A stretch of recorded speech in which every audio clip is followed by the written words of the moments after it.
There it is. Bam. Hi, this is Erik Kleinsmith, and you're watching the Break It Down Show. This is always fun. So for anybody who doesn't know, Erik was my commander in Bosnia, and it's fun to be able to talk to someone that you worked with way back in the olden times. This poor man had to manage a whole bunch of counterintelligence agents who were let loose in the field, and they were supported by interrogators who don't normally work in the field, and chaos ensued, and yet we still got the job done. Thanks for coming back to the show, man. Hey, thanks so much. I feel with all the great folks you have on the different shows, it's like, oh, you're settling for me this week. So yeah, but you know so much about Intel, and you've been connected to so many interesting things. I mean, we don't have to get into these things, but you and your team helped figure out who the Zodiac killer was. You guys think you might know where Hoffa is and who killed all these. That's incredible. All these things that you've done, in addition to deploying to a combat zone, and really that deployment is the dawn of the digital age, among other things. We had agents that learned how to write reports with pencils on paper, and we were blowing their minds by pulling hard drives out of computers. They couldn't even fathom all these things. It's such a different time. I still remember that film photography was Trump because digital photography wasn't trusted, and so you still had to have combat camera. You still had to have folks, imagery analysts that were developing film. In this is 1996, 97. The digital steganography, the act of hiding a written code within a photo, that was just the first mention of that. We needed an entire class to understand how to identify it by looking at a JPEG picture and seeing if that had been altered, that kind of thing. Yeah, it's crazy when you think about the leaps that we have now. Now there's an entire cyber command, and they are desperate to try to keep up with the threat in that area. It's a whole new. It's not even Intel. It's just its own field, even though it's Intel. Like it's probably like the progeny of the Intel field. Right.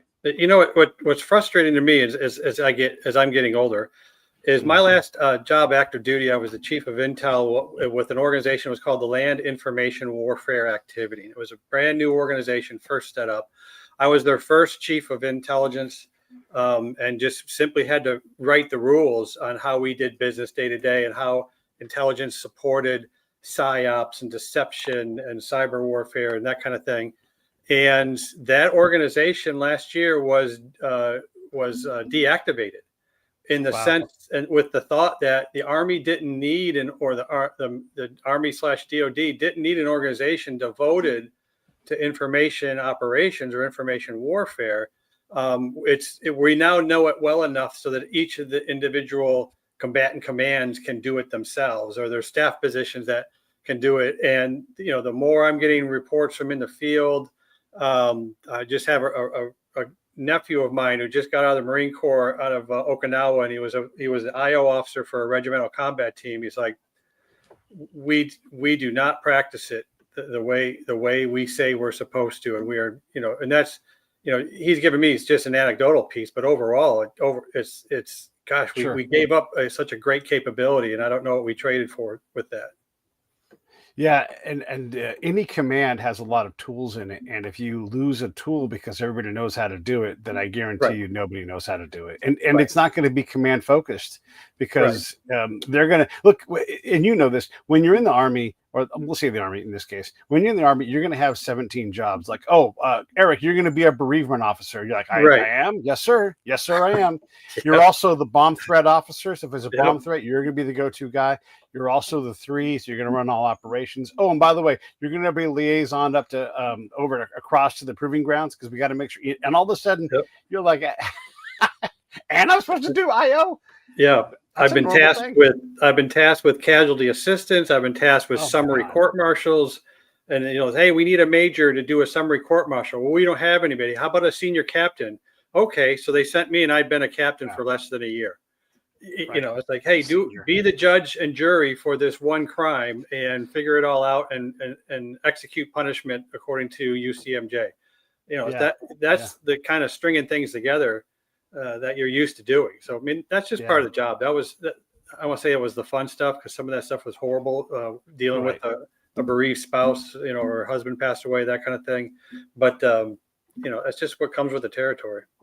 Yeah, yeah, yeah, yeah. And the experience required to do some of those jobs. We had a soldier go basically brain dead, one night at Huachuca, and they were able to medically retire him long enough, but they like kept Yep. him alive to Yep. medically retire him. Yep. And to look out for the family. If you're just some 23-year-old captain, you might have a lot of experience, but you may not know to make that call. Right. And Right. and like this family suffers, unnecessarily because you Yep. didn't know how to bend the rules in a way that helped. Yeah. The soldier that I helped the family with, they had somebody that did CPR on him for 4 hours so that they wouldn't have to declare him dead before they could retire him, because the benefits change after you're medically retired versus on active duty. And the only reason they did that was so that somebody could come there, they could get the paperwork done and signed to retire him on the fly. I mean, I had to do casualty, a line of duty investigation outside of Graftonville. We had 4 soldiers in our unit that hit a tree going about 100 miles an hour. The driver was completely drunk while they were all drunk, and having to do a line of duty investigation and get the autopsy reports and go through all that, finding out that the driver had a blood alcohol content of 0.24. Oh my And God. even then it was because the G forces that he hit the tree. I still remember all of this from 30 plus years ago. He hit the tree so hard that his heart essentially was split in two. And so the only blood samples they could get was by taking a sample from just inside a cavity. So it was diluted with all these other fluid, and he still ranked a 0.24. And just to know that these 4 soldiers, died just because they decided they wanted to go to a bar on the other side of the Graftonville training area versus what they had in town. Yeah. And they'd already been drinking. I mean, it's just one of those things that you still remember because it's one of the saddest things that you can run into, and you never want to experience any of that again. Yeah. Yeah. A guy I grew up with was a Marine, and him and 3 other Marines went out to go guard some stuff on the side of a river. And because they're Marines and all low ranking, they decided to swim across the river. Yeah. And he was the one guy that didn't come back from the river. One guy made it across and thought, I almost died. I read the whole report. Wow. And then the other one got in the water and said, oh my God, save me. So the 4th Marine saved him, and Matt was in the middle and didn't make it, and it's, you give this corporal a chance to lead this little group, and all of a sudden someone's dead because you guys decided to swim, because that's what Marines do, Sure. And there's all these different things. I want to go back to the IO thing. It's interesting. Yeah. Like if I show up back in the olden days when I was, doing counterintelligence, everything, right?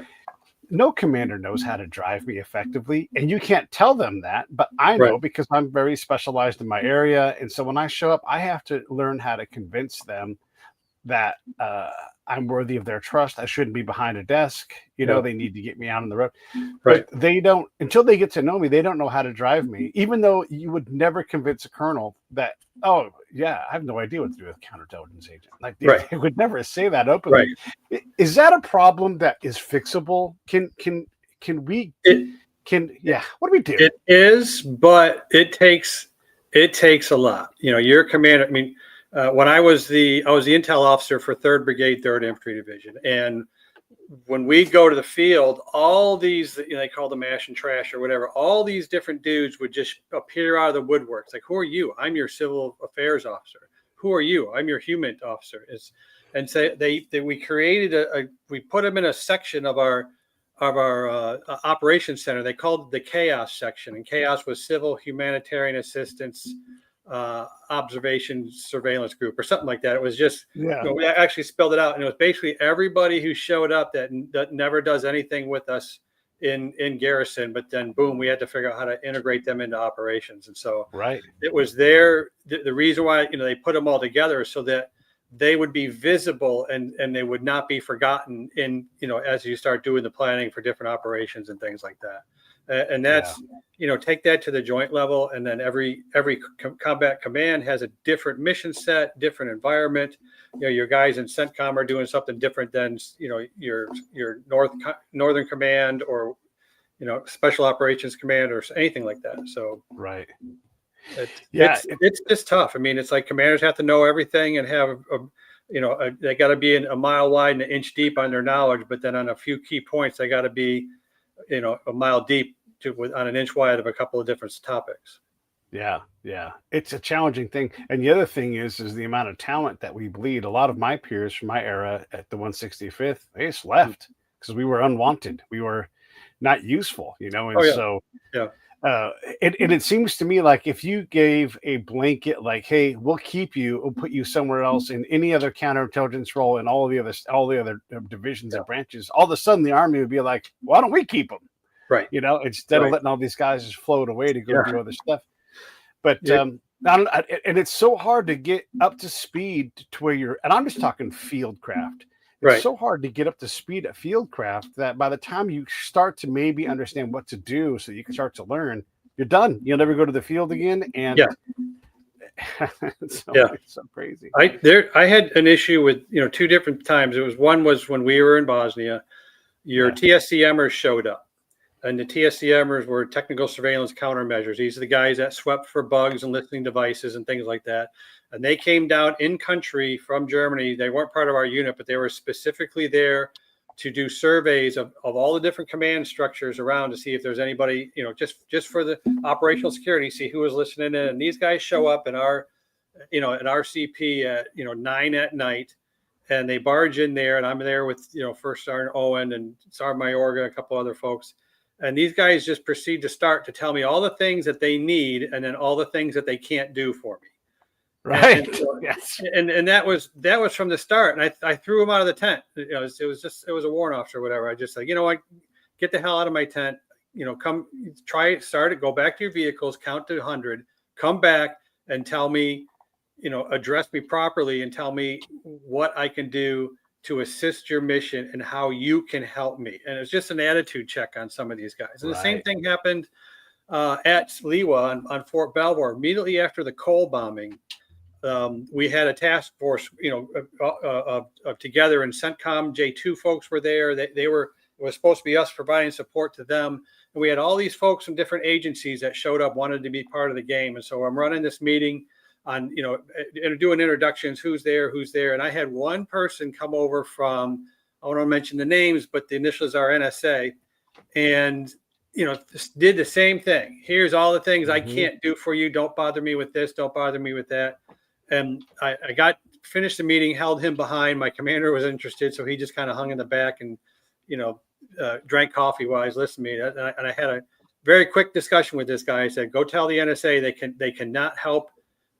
That they cannot help in the investigation of the Cole bombing because you told me you could not. And he was shocked. And I said, all right, see you later. And he was gone. The next day, somebody else from NSA was there and just, how can we help you? And it's just, it's just some dickhead coming in there both times. Right. And it was like, look, we're supposed to be working together. Don't come off and give me attitude. I'm the one who's running the show at the time. Right. Yeah. And you're talking about that end of it. Imagine like if you show up and you've got a good attitude and you get stiff armed. I got stiff armed all the time, Oh yeah. Yeah. And it was a whole dance. I always said I had to work harder on our end of the equation than the locals, so I was desperate to get out. Nobody could ever get me out enough. And when I needed capacity, no one knew how to do the work. So it was impossible. So I had to do it all myself. And so I had to work my way into a position of relevance with the command, but I knew that if I wasn't relevant to the command, then I was wasting my time. And so I learned to build those pathways, but it was custom each time. It was custom, and it was designed by me by doing it over and over again, having worked with dozens of battalions. Yeah. So I knew the dance, but there's no training class for that. Yeah. And there's no room in the horse blanket. By the way, horse blanket, everybody is like the training plan. There's no room in the horse blanket for it to teach somebody how to do that. In Bosnia, it was fairly easy because we were quite simply the only game in town for collection. Yeah. It's like either you send us out and have us collect, or you're not going to know what's in the next village ever, because you guys are all restricted to base camp and everything else. So it's yeah. Boy, what a unique time that was. Well, so let's get into this. I don't know how much you can talk about this, but there is this meeting that the Secretary of War has called with all the generals, and I don't want to talk about what they might be talking about Yeah. because that's just complete speculation.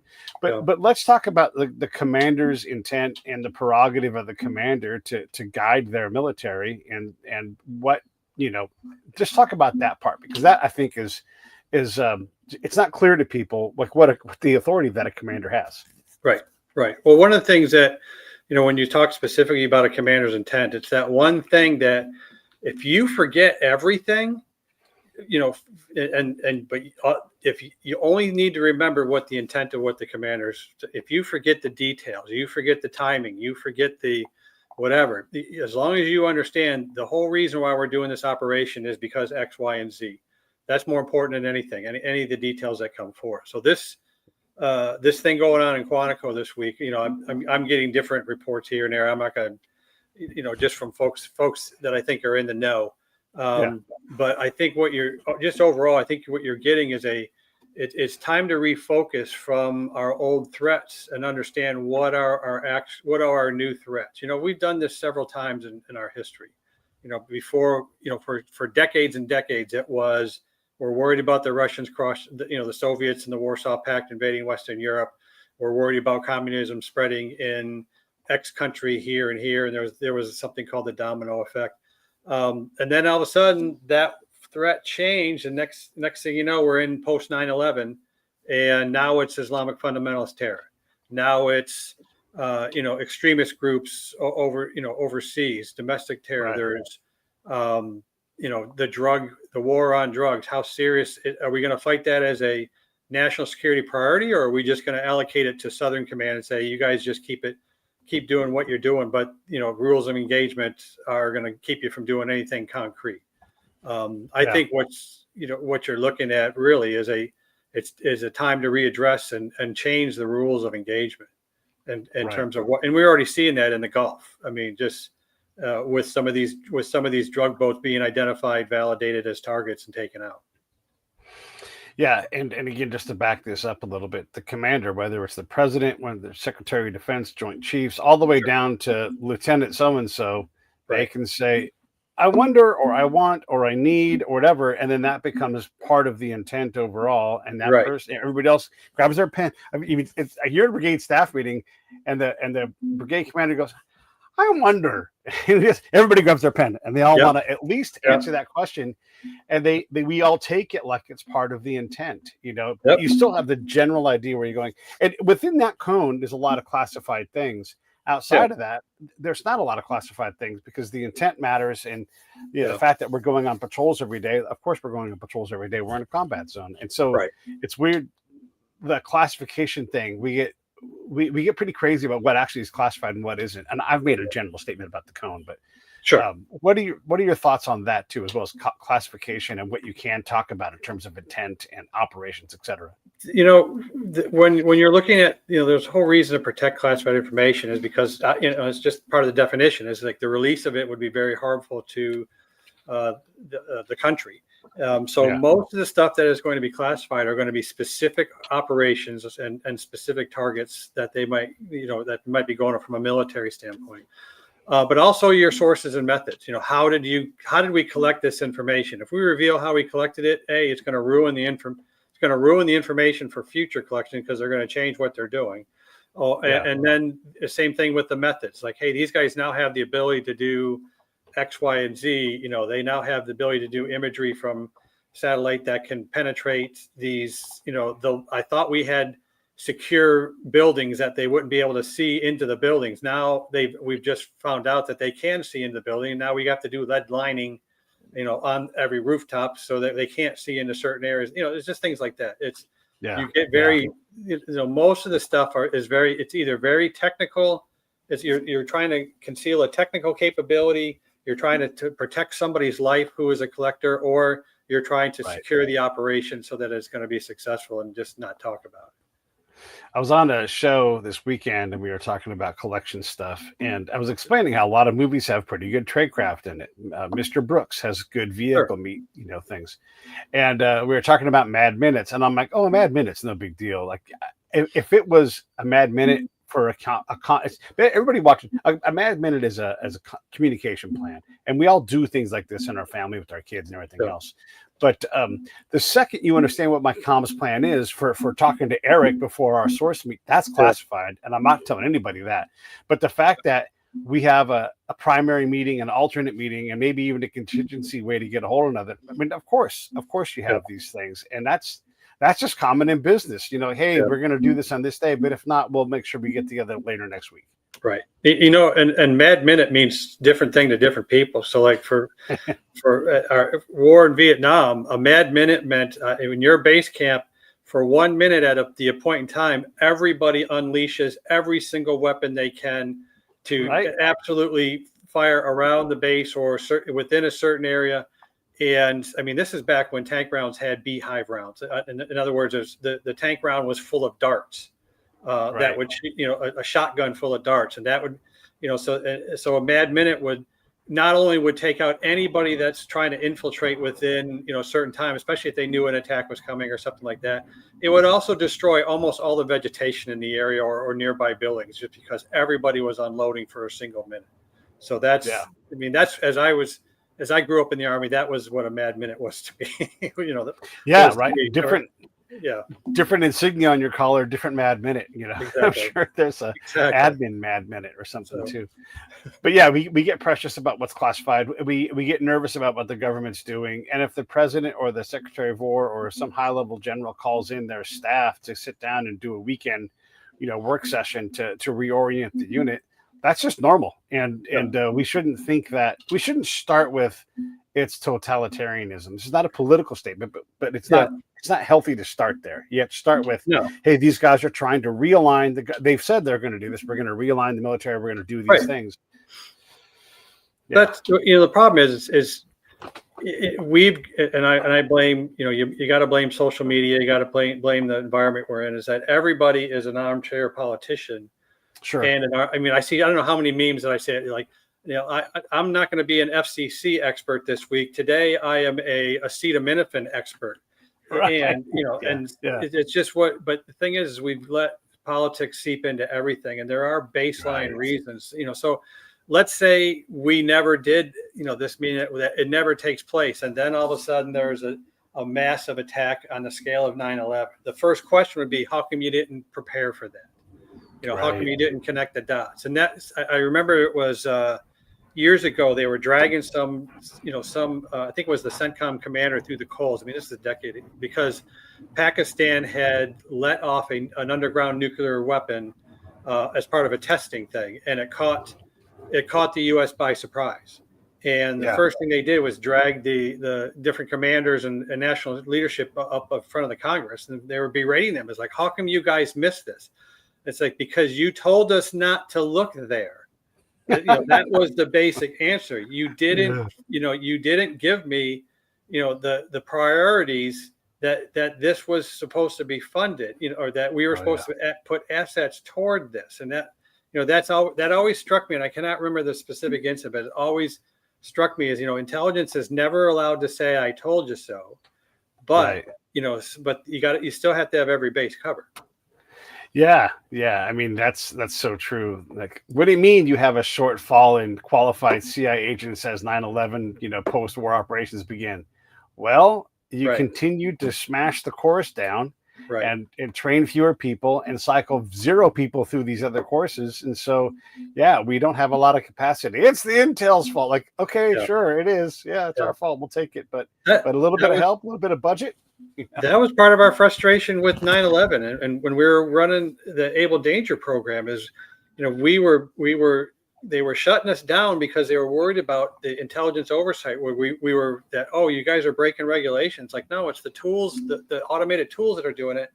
But we were absolutely stressing how important it was that we continued to do the operation. To track these guys down where they were worldwide, and to have it shut down, we just like, you don't understand. We think something is coming.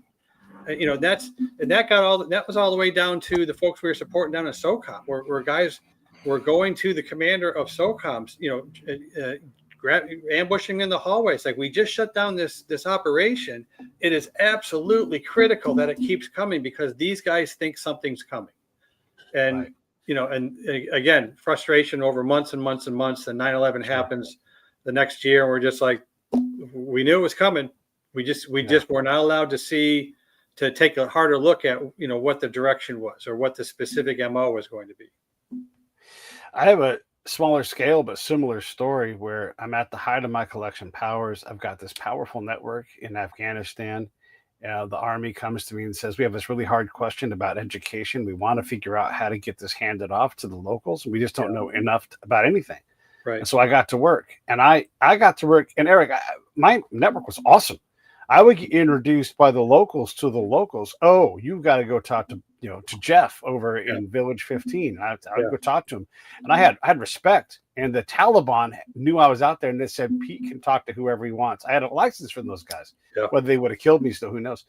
And so the report after all, like, the climax really of my whole career, all this capability mass, I'm doing great things, and I get this report, and the report is clear from the Afghans, the elders, the government, the religious people. Never ever give books to us. Never ever give books to our kids. Never. We'll come to you for the books. We want your help in these areas. All laid out in a big report. And a year later, a bunch of State Department people went out on a field trip to go deliver books to kids and got themselves blown up and killed. Ann Smedjinghoff, and blown up a couple of the people, and blew up several service members and interpreter. And I'm just like, what? You fucking idiots. Like, why did you do that? And this is the easiest thing ever. Just don't do that. They still wanted our help, and we laid out like how to help and and our arrogance, our ignorance, and people who got that report were still there when this happened. And it's like, and so, like you, the Able Danger thing, I have this hole in my heart that can't be healed because I did my absolute best, and these people didn't need to die, but in part because of me, they died. And that's the thing I'm trying to prevent. That's the essence of my job.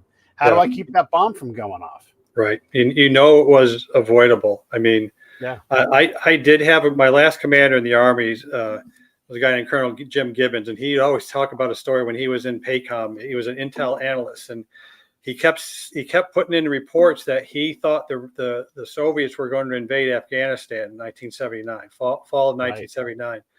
And he finally got berated and said, "Don't put those in there anymore. It's trash. You're failing as an intel analyst." And so he said, so I got drunk on the night of November 3rd, and November 4th, somebody's knocking on my quarters saying, "Wake up, you were right. Get into work." They invaded this morning. So, there's, and I've read, I do a hard look at, learning, when I was learning about intelligence specific at the beginning about, how did failures occur? And there's several great sources out there. I mean, they're old books now, but half of them were that the intel wasn't wrong. It was that they were unable to convince somebody that what they thought was coming or for their prediction.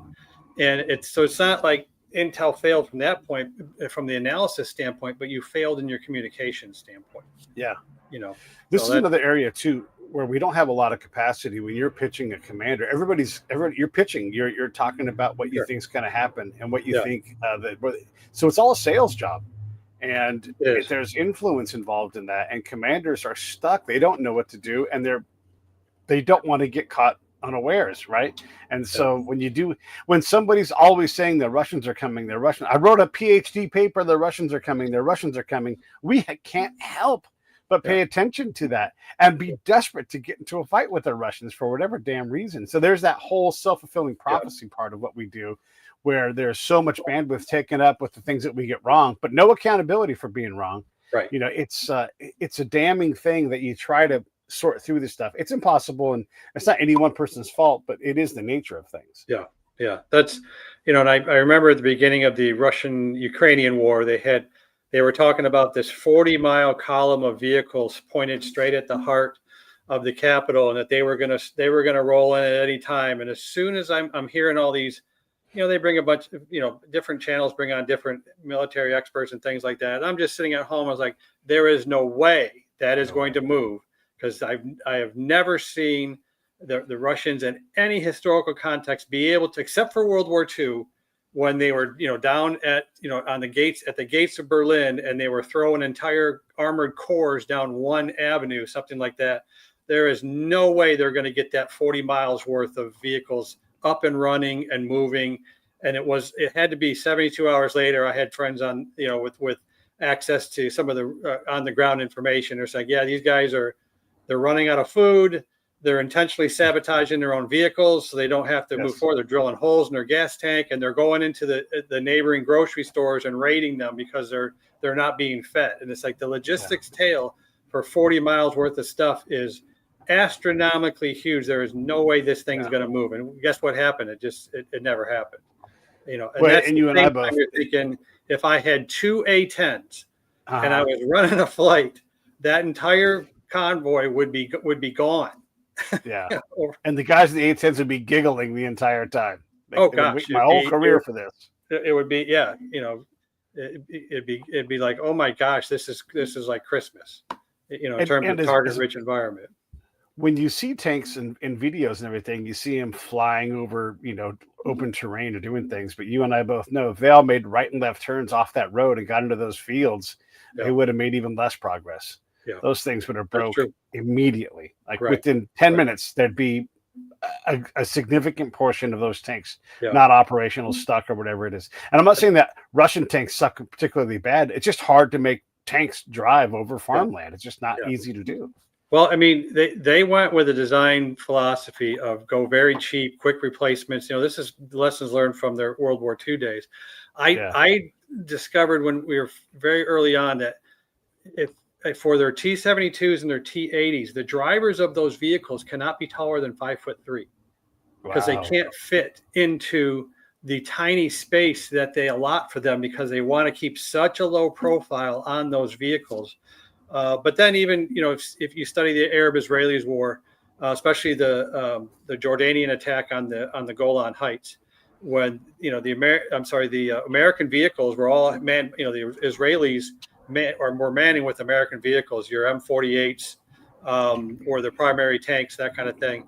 They were running out of ammunition, and I was reading anecdotes where they were putting in the blue training rounds because that's all they had left, and they were, they're aluminum, and these aluminum rounds were penetrating some of the vehicles that they were using because the quality of the armor that the Jordanians the Syrians used in their attack on the Golan Heights. They were using former Russian substandard equipment. So just the technology of warfare, especially what you read with the drone strikes and that kind of thing, and use how well the Bradley is performing. I think I saw some videos recently of a M2 Bradley with its 25 millimeter, chain gun was taking out main battle tanks, T9s. Crazy. And it's just, to me, it's like every training piece I've ever gone through, that's not supposed to happen. Right. That's crazy. So that's why it's interesting to keep tabs on that conflict, but it's just it's also, again, a horrific sadness of how many people have to die via like a World War I setting before folks realize we're just bleeding each country dry. Yeah. Yeah, and the knock-on effects from there, and just one of those second-order effects is that there aren't enough men, so the women get brutalized, because that's just what happens in that case. And so all of these wars are horrific, and that whole generation is going to be irreparably damaged. There's going to be alcoholism, there's going to be cancer, there's going to be all this stuff for a variety of reasons. It's war is not a gentle thing. I never understood it until I got older. I mean, I'm 59 now, but the older I get, the more the less I see of the glory and adventure of war, the more I see how horrible it really is. And and I'm a war gamer. That's my hobby. I mean, I'm throwing down with miniatures. I have board games. I've played several Call of Duty, several Battlefield, several whatever. I mean, I won't play Fortnite because it's just trash. But that's the hobby is different. That's a a gaming piece, but you're in the back of your mind, it doesn't matter if you're playing Waterloo or you're playing Battle of Bulge, or, whatever, it doesn't matter. You're still doing it with the understanding that a lot of people had to give their lives, that day. Yeah. Kind of even like Stratego, if you're playing that game, it's a lot of fun. A lot of things die in Stratego, Sure. like it's just a reaping of all of these ranks, and it's pretty horrific. And this is why, like, pirates and zombies are a big time genre in gaming now. And one of the reasons why is it makes it morally okay to kill thousands and thousands and thousands of beings because they are no longer human. Right. Zombies allows you to desensitize. Same thing with monsters and orcs and that kind of stuff. It allows you to desensitize that you're actually destroying live, human beings or other people or things like that. It makes it kind of acceptable, as you're playing it to not bother you. But that also gives kind of a numbing effect as well. Sure.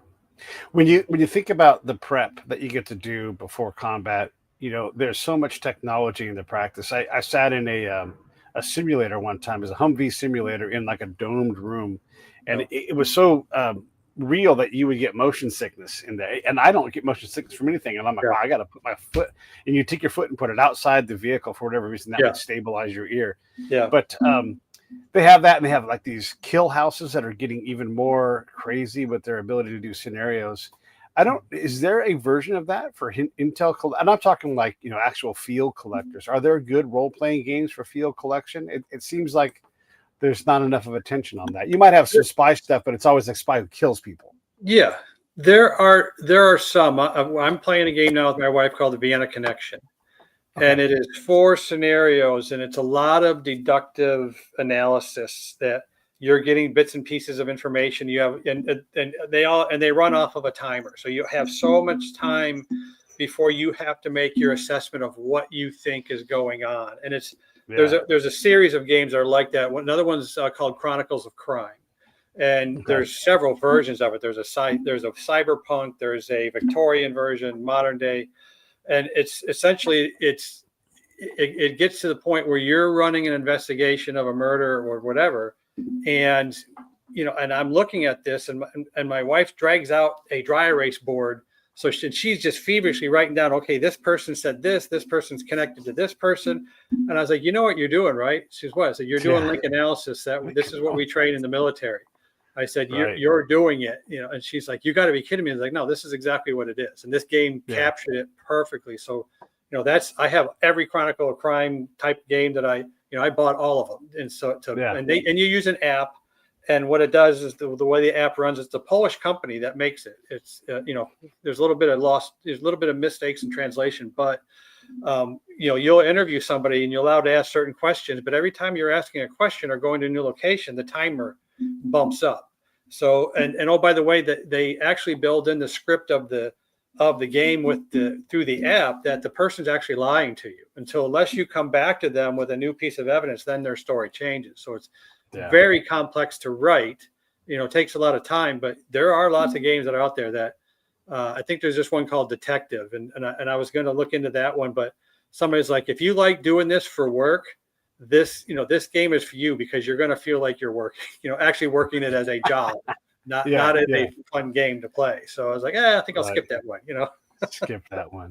Yeah. But you're right, though, the link analysis part of it, I imagine with the interview part of it will become, especially with like LLMs being able to mimic what people might say.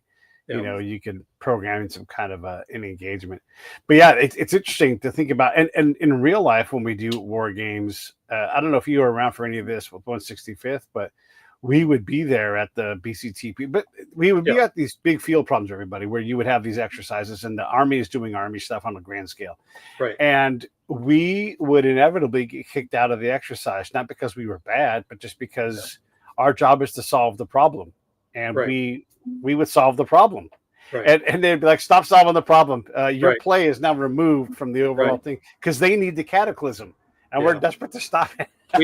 I did a couple of them when I was in command. We'd go to Grafenwehr, but the problem was is like what they would do is they'd create this. You'd have to create an entire script for the entire exercise for what would happen on the CI and human and collection front.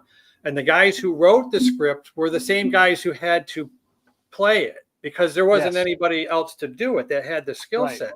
And so instead of having, instead of showing that counterintelligence and human intelligence could be an asset, it was just simply a feed for the decision makers. Instead of them getting involved and training the human players, they really just became, I want to call, props or learning devices for the command structure. So they're just essentially going through the script that they wrote themselves. It's like, well, this is, God, we sat weeks out there, doing stuff. And it was just like, we knew exactly what was going to happen today. Why? Because we're the ones who said what was going to happen. It was just, there was no real training for us in that regard. Yeah, it was. So the one we went to, we would, at the end of the evening, all get together with the other guys. So we had like the op cell and then the, the scripting cell. And, we all sat together because we all knew each other. And so we wouldn't talk, we wouldn't cheat or anything. We didn't need to, but still we were going to find the white van. We were just going to find it because that's our job. And that's our training effect, right? Is to do that. And so they kick us out of the exercise. And again, not in the bad way, just in the, hey, you guys play your own game. Let us know how it goes. But we still had to do the things of like, we exist. And so our guys would brief. And then the boss is like, wait, I thought those guys weren't playing. And somebody would be like, oh, sir, they're just notional for the notional purposes. Just ignore that, And so we had to openly be ignored. Like, why are we here? This is what happened. When I was the brigade and intel officer we'd go to the Hohenfels for a training rotation, and our CI warrant officers show up. Sam Rao, great guy, and he, he knows that there's nothing for him to do, but he's got to be there.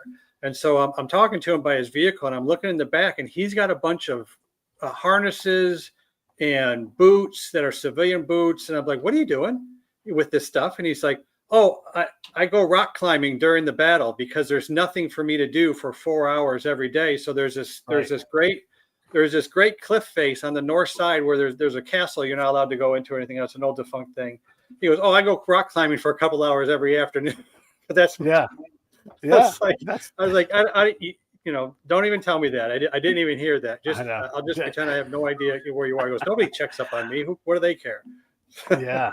And they don't care. They don't care unless something goes wrong, then they might care, but you're 100% right, which is a funny thing. And when I think about like when I was at Huachuca doing role plays, we had to go to Tombstone because they didn't really mind, but that was real training for the guys, because you could push them hard and give them scenarios and get them out of the book and think about how they would handle this problem. Right. And that was useful. I wrote I was pre-deployment in Tigerland, and I was the guy in our little team of teams that had the experience. So my boss got it approved for me to write the scenario for us, because again, we were going to run the regular scenario, which had nothing to do with our actual job. And since I had deployed a bunch of times in this job, they were going to let me write the scenario, and I did. And when I wrote it, you'll appreciate this, Eric. So we would do ops each day and go out. We would go out to where everybody else was going, so that we would. That's exactly how it would be. And there was no solution. It was just you did 2 days of operations, and then you'd brief me, the DCO, and I would play a DCO in the evening, and then I would try to teach them what it's like to day-to-day run their operation. There was no big event coming, but it was very much like Heartbreak Ridge, where like Gunny is like, oh, that's not how we do it, and so I wasn't trying to be Gunny Highway, but they would come in and they would say, well, we haven't written our report yet. And I'm like, well, you're too late, because PsyOps, Civil Affairs, Platoon 1, Platoon 2 all have reports. I already know everything going on. You guys are obsolete to me. And I wanted them to move fast. That was the training effect. Move fast, write these things. And then they would come together with these grand conspiracies about what had happened. And I'm like, stop doing that. You don't know what's happening. You've been here for 1 day. Stop. Quit thinking outside the script. You're wasting time. Right. And they're like, well, I think I know what happened. I'm like, well, the guy that wrote it looks like me, and I'm telling you right now, you don't know anything. But they were so locked into this model of, end X at Friday afternoon at 2 afternoon, and be done, and everything. That's why I did it. Like, it's day-to-day stuff. It is that Camp Puxatani, like we are going to go out every day and do our job and learn a little bit each day and figure out what we got wrong. And that's the whole point of what people like us do, is you don't ever really know. And one of my, I'll shut up here in a second. One of my basic rules was I would go see whatever two I was working with, and I would ask them like how accurate their intel picture was. And if they said anything more than about 50%, I didn't take them seriously, because they don't. There's so many things they can't know, and I know I'm going to give them stuff that they've never seen before. Right. And so there are these tests that we learn through training, but it's awfully hard to get proficiency across the board for all the reasons that we've talked about already throughout this episode. Yeah. I tell you, that's, again, what you're talking about is all the different complexities that have to go into it. It's not just moving little pieces on the map board. There are so many other things that are behind it, and there's so many people that are doing, several levels. And right. Oh, by the way, your commander has to understand all of them to a certain degree. Would it help if Intel, I will say field collectors, because we'll talk about the analysts, but let's say analysts too, like if we had some kind of badge that gave us bona fides, like, oh, you've been to ABC 123 school. Well, I didn't realize we had a real collector here, but we don't seem to have that, right? Is that even possible though in our field? No. Well, I mean, for CI guys, you have your badges and credentials. And look how respected that thing is. You can't get anything better than that. There's even I had a set of jump wings because I went through airborne school in 1985. But I my entire career I was a 5-jump chump. So like the wings really didn't mean anything. In terms of what I was capable of doing or a skill. It was just something that I did. So, that's the thing. So what I didn't show him was that my mom gave me blood wings, right on the drop zone, pounded them in. And there was a bunch of Navy SEALs that had graduated with us, and they were begging her because their moms weren't there. So they were begging my mom to pound in these jump wings, and she wouldn't do it. So she's like, I only do 1 pair of wings per year, because the year before was my brother, and the year before that was my other brother that went through. She goes, nope, that's it, boys. No, I'm not going to be responsible for bleeding, for bleeding. That's adorable. Your mom's still being a mom. That's great. Right. Right. So, there are so many things to figure out and all this stuff. When you look at our current focus on terrorism and cartels, what would be what would your advice be if you had the ear of whoever it's going to be, the DEA, Pete Hegseth, the boss, whoever it's going to be? What would your overall advice be? Well, I look at things from a tactical and analytical standpoint. So my whole piece of trying to understand both this wave of drugs trying to get into the U.S. as well as the domestic terrorism that seem to be rising in waves is to really break down and understand these groups in terms of their threat. I used to teach threat profiling, and so here's examples. Like in the 70s, we had the Symbionese Liberation Army. You had in Germany, you had the Baader Meinhof gang. You had the Weather Underground. And the Weather Underground was doing, I think they were talking about, bombings all over the place, in the U.S. So, if one is I put things in a historical perspective. It's like, there's been domestic terrorism going on within the U.S. at different levels, and it comes and goes in different waves. I mean, the most proficient, I don't want to say proficient, the most horrendous terror attack that the U.S. has ever had to withstand in terms of one person murdering more people than any has been Timothy McVeigh. Right. And he was, again, what was his motivation? He was a anti-government, no government, completely libertarian standpoint. He was by the way, I think he was a Bradley gunner in the first Gulf War, 11 Mike.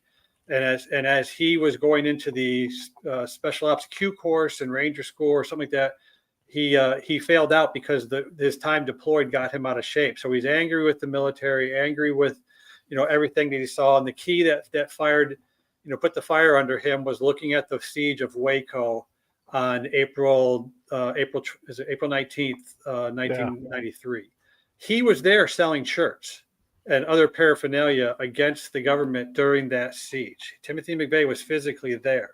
And so when the whole place burned up and just the botched operation and everybody perished inside. That hardened him as a single experience to get him to then start his planning for a 1995 bombing on the same exact date, 2 years later. This is the kind of thing that you see now. Any kind of, why do people turn to terrorism is because there's a feeling that they are losing in terms of, trying to push their ideas, their cause, their ideology, or whatever. If there's a feeling that they are losing, or the feeling that I cannot achieve these goals and objectives by the normal channels of doing it within society, my only recourse is to go outside of society's norms, and that means violence. And that's why you've got your Portland riots going on. That's why you've got the different shootings around the different Texas, and there was a murder in I think it was New England. These are all since all in the last couple of weeks since Charlie Kirk's death. I mean, and these right. And they're all for different reasons. The murder in New England at a wedding was for somebody was exclaiming "Free Palestine" as he was making his attack. The guy that shot up the ABC station was angry for a freedom of speech, or doing it for Jimmy Kimmel, for his cause. The guy shot up the ICE facility obviously was anti-ICE. And so there's lots of different things that are motivating different folks, but they all share that same frustration that I must turn to violence is the only way that I can get it. Even in Tyler Robinson's own words, it's like there's no sense of talking to these people anymore. They're not human. These guys are no longer human. Doesn't matter who they are. They are now legitimate targets. And as soon as we start dehumanizing the other side, that again, you're turning them into the same zombies that I just talked about. You're making it okay for these attacks to occur. And the same thing happened, with these like the Baader Meinhof gang, L'Action Directe in France, the Red Brigade in Italy. They kidnapped Brigadier General Dozier in the 1980s. These same folks, I mean, the Baader Meinhof gang, they were angry with Germany because they felt that they were embarrassed for the generation before them because they were Nazis and they were failed Nazis at that, and 17 other different reasons. The reason why the difference now is that none of these organizations from the 70s and 80s were able to make a generational leap into the next generation. They're never able to recruit.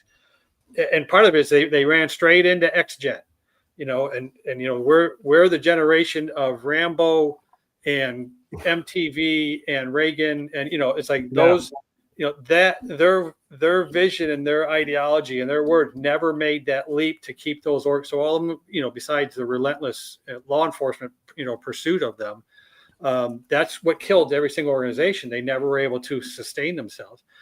These terror attacks that we have now, these drug cartel members that we are now dealing with now, all of them have a way to get to the next generation, and it's called information technology.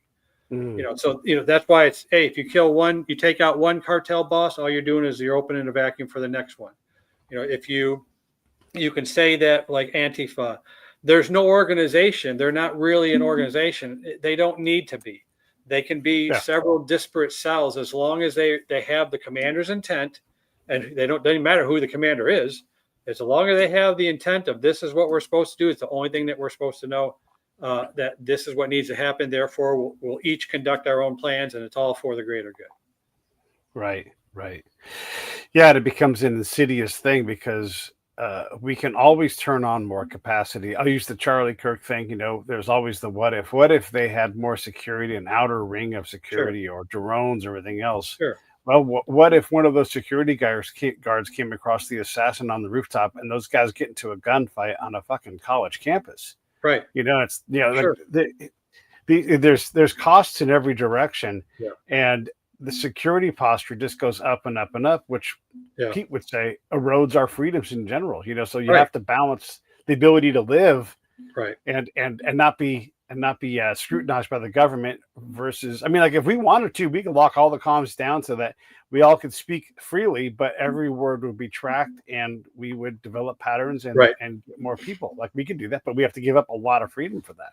Do we want that? What is the balance? I mean, the next attacker, whether they're the assassin or bomber or whatever, they're watching all of these things that are going on now and they're learning lessons. Yeah. They're seeing that, hey, you know what? Shooting works sometimes. Sometimes it's a spectacular failure, but I have a very low survival rate.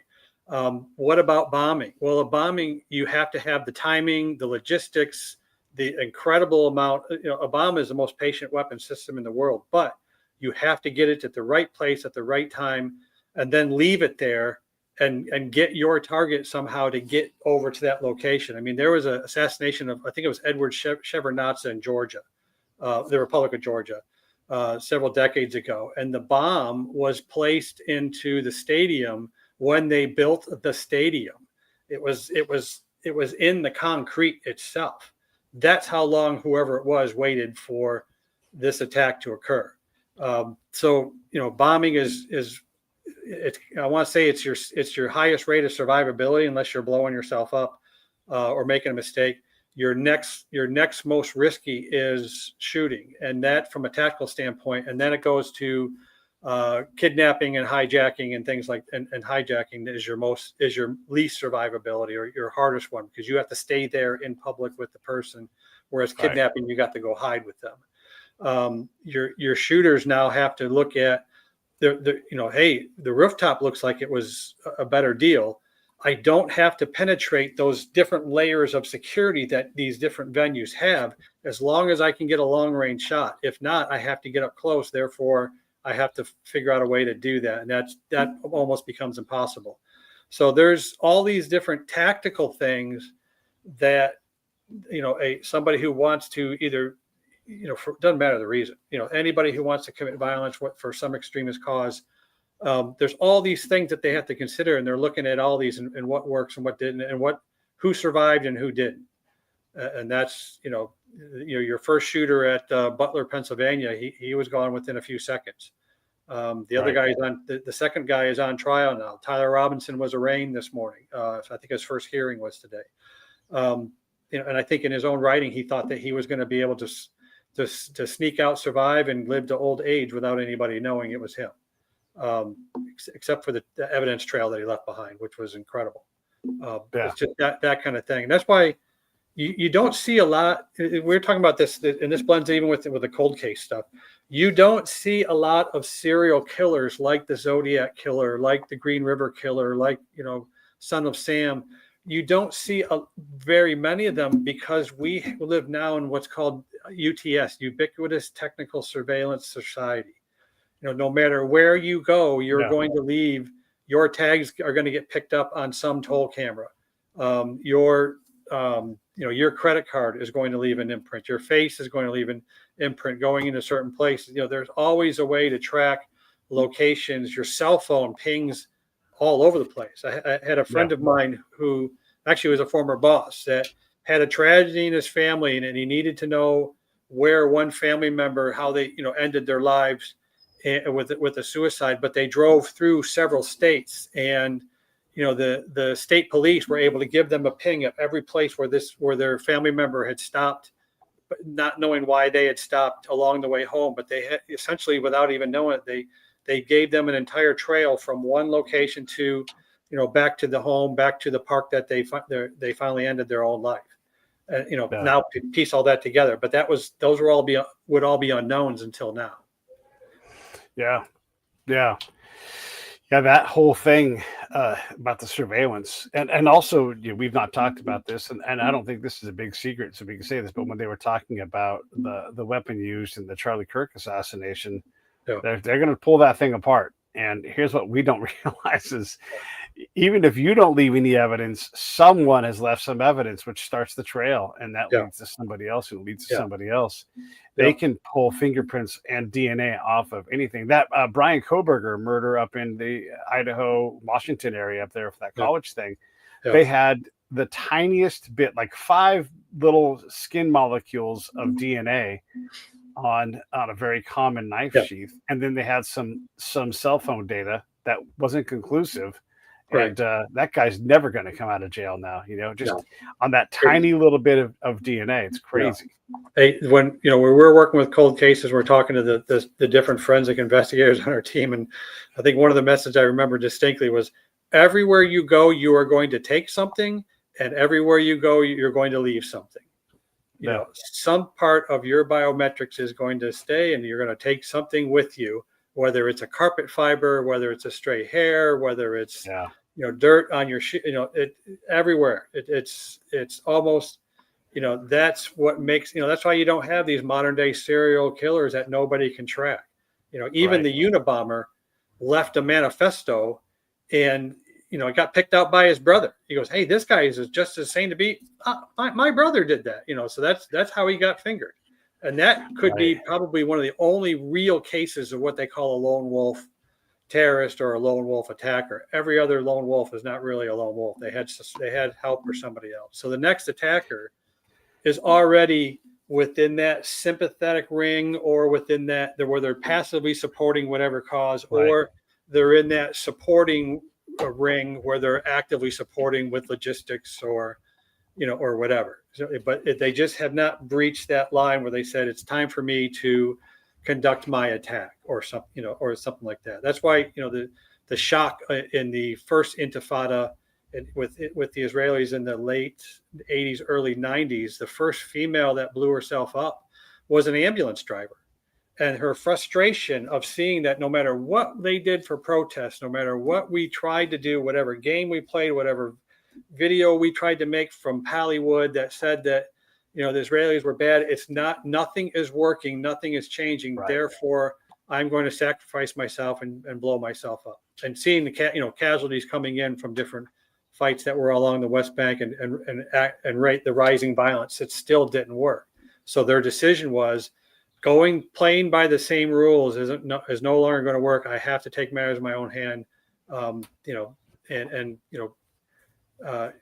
My religion, or my version of whatever that religion is, tells me that that's an honorable thing to do.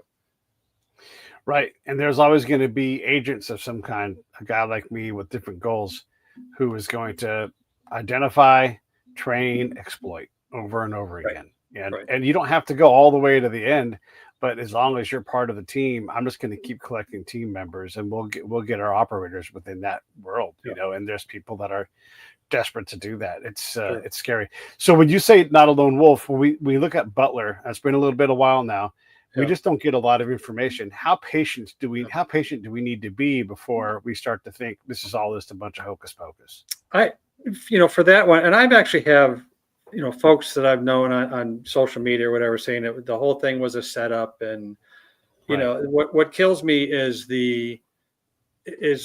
when you get, I don't want to call them conspiracy theorists, but when you get these theories of what did it say? Hey, there's no way that the blood could have been draining down his face forward, or, because it was a shot that went the other direction. There's no way that, that Trump's ear could be repaired, and heal so quickly, yada yada. And what they do is in order for all these things to be true, you have to assume that there's an entire body of people that can all keep a secret. And there, anybody that has experience with the federal government knows we can't keep a secret about anything. And so that's the same thing with 9/11. Same thing with World Trade Center. Building 7 going down. I've had folks just asking me, even last week, friends from high school, was like, "Hey, how can you explain World Trade Center 7?" I was like, take a part of a building and drop it on top of a building, that larger as pieces as large as semi trucks. Drop several of them on top of that building to see how well it stands up. When it's not made to withstand that. Right. Nobody builds a building and says, "How can I withstand somebody dropping a truck on it from the top of the World Trade Center?" I had a similar one. I said, Building 7 best explained.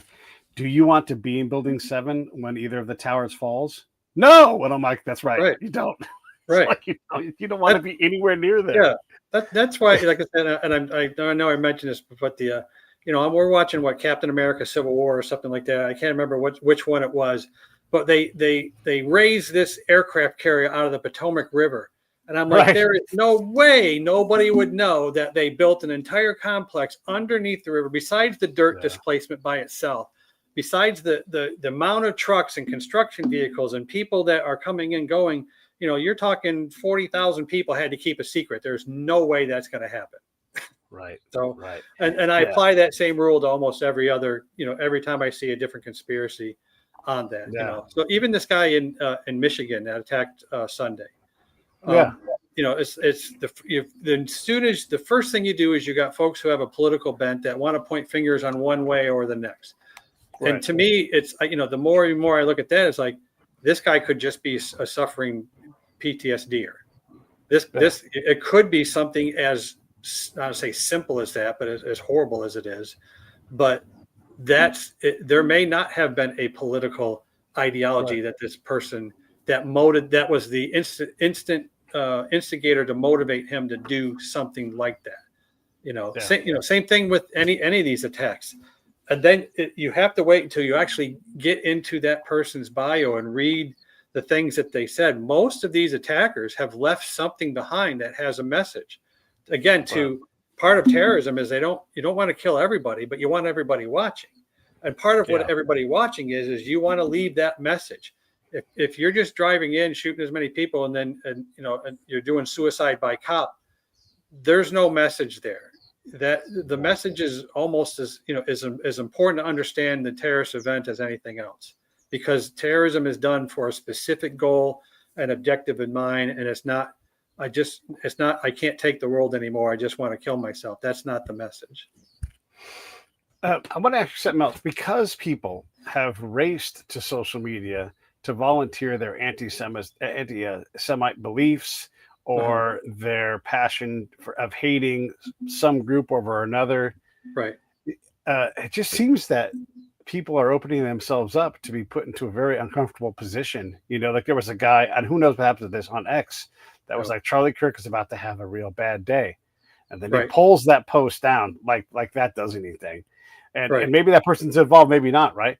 But that's that kind of thing that's life-changing. And someone innocent who writes something stupid like that is going to go to jail for the rest of their life at some point. Yeah. Like it's not a free ride, right? These things will happen. And if it goes against you, boy, it's all the way bad. Is this is this more of the surveillance state that we're talking about? Is that in any way a check on some of this behavior? Just like, hey, look at so-and-so being crazy. I mean, a lot of people lost their jobs after the Charlie Kirk thing and how they volunteered their awful sentiments about it. Right. There's two things there. One is, law enforcement has to look at a lot of different pieces of evidence, and some of it may be associated with the crime, but it's not the cause. That's what you get is you're weeding out a lot of chaff to get through that. So even though in somebody's heart of hearts of hatred might think, I absolutely want to make sure that this is a cause, therefore I want to make that logical leap or whatever. And when there's nothing there, that's the tough part of doing your investigation piece. Right. For the other piece, I always thought that, Twitter I'm not very active on Twitter or X now or whatever. Even Facebook, I've kind of pulled back because of the stuff I see on there. But I always thought it was for X in particular and Twitter before was that I always thought, well, this is like a platform with no filters where you think you have some degree of anonymity. And it's just, I said, it's a platform for you to broadcast your stupidity to the rest of the world. Now I see it more and more as it's a platform for stupid people to broadcast their evil to the rest of the world. And that's the part that I think was shocking the most, that there are so many folks out there. And of course their voice gets amplified because people want to look for that. Your doom scrollers are looking for that. And they just, oh my gosh, this person is horrible. I want to share that because I'll get likes and clicks and everything else. The entire business and algorithm behind how social media is run, it's not a healthy thing. No. And so going on there, every time I see somebody in the car doing a self-imposed press conference for whatever reason, to me, it's just like, what happened to introspection? What happened to checking your sources? What happened to that kind of thing? And it's like, that's the part that's lost. I mean, that's one of the reasons why there's no point for me to say, jump on and say all these things that I want to say or what I'm thinking on X or whatever, because quite frankly, nobody wants to hear me. I'm just a guy that does what he does, writes books, plays Fallout 76 at night, and paints miniatures. I'm just some nerdy guy that does that. It's not, my opinion is mine, but it's not that I need to broadcast it to everybody else. And maybe that's just you and me getting old and part of our generation. Yeah. Well, you did mention your book, so let's make sure we talk about that for a second. Is there a new edition coming? Tell us about your writing currently. I finished the second edition. This is going to be my last edition because I don't want to write nonfiction anymore. I'm actually trying to switch to fiction, and I'm looking for publishers for that. But